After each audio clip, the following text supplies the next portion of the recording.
Olá, alunos do Colégio Sinodal. Quero trabalhar um pouquinho com vocês uma revisão da programação em módulos no Scratch, certo?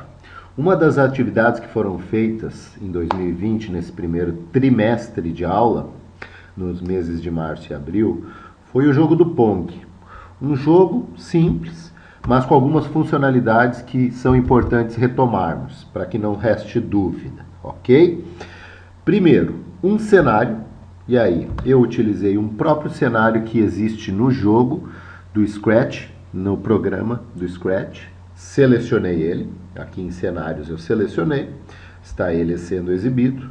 No cenário não existe nenhuma programação, apenas nos dois atores que eu selecionei, na bola, uma esfera, e na raquete, pedal, certo?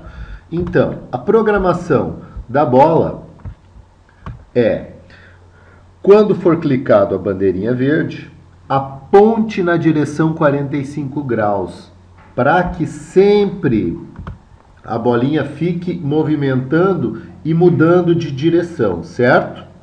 Menos 45 graus. Então, ela está sempre partindo de uma direção diferente, tomando um rumo.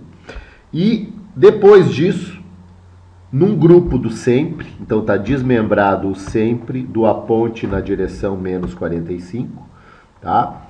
No grupo do sempre, eu tenho a repetição, um looping, uma repetição. Mova 13 passos dentro um grupo do C, que é uma condição. Se tocar na cor vermelha, notem que foi desenhado uma cor vermelha sobre o cenário, uma linha mais espessa embaixo.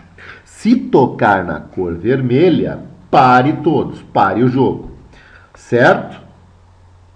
Se não, ele sempre vai verificar. Tocando na borda, nas outras bordas que não são vermelho, ele volta, tá? Então eu executo, ó, toca na borda, continua. Tocou no vermelho, pare todos, ok?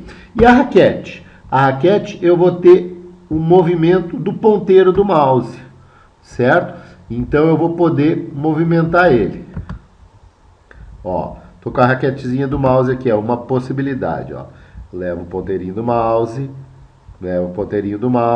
Poderia fazer um movimento ao invés do ponteirinho do mouse com a seta da esquerda e seta para a direita. Optei por fazer também com o ponteiro do mouse, é outra possibilidade. Então sempre paddle, que é a raquete, vai acompanhar o movimento da raquete, do movimento do mouse, né? Ó, vou deixar passar. Tocou no vermelho, parou. E tem uma pontuação, certo? Então tem a possibilidade da pontuação. Então, alunos, resta ainda a gente revisar como funciona a variável dos pontos no jogo do Pong, no Scratch. Eu tenho aqui à disposição como funciona. Primeiro, no grupo dos blocos, eu vou utilizar o bloco das variáveis e vou criar uma variável. No meu exemplo, eu digitei o nome de pontos. E ele armazena, então, sempre nessa variável, um valor, ok? Sempre que eu reiniciar o jogo, notem, a pontuação está em 0. E quando a bolinha tocar na raquete, adiciona um ponto. Vamos olhar a programação? Então aqui é a programação. Quando a bandeirinha verde for clicada, mude pontos, que é uma variável que eu criei, para 0. Significa que ele inicia o jogo com 0. E depois, num looping de sempre vai ficar fazendo. Dentro do sempre tem uma condicional, que é o C. Se tocando em pedal, então eu estou botando esse programa dentro da bolinha, né? Se tocando a bolinha em pedal, o que acontece? Adicione o valor 1 a pontos, e o pontos é uma variável, ele vai armazenando, tá? E logo em seguida gire 180 graus para a bolinha mudar de direção e espere um segundo para dar um intervalo de tempo. Então essa é a sequência que acontece, ó. Com o ponteiro do mouse eu comando pedal, pode ser com a seta para a direita ou seta para a esquerda também. Cada vez que toca pedal na bolinha, ele adiciona 1 naquela variável que eu criei, que é a variável de pontos.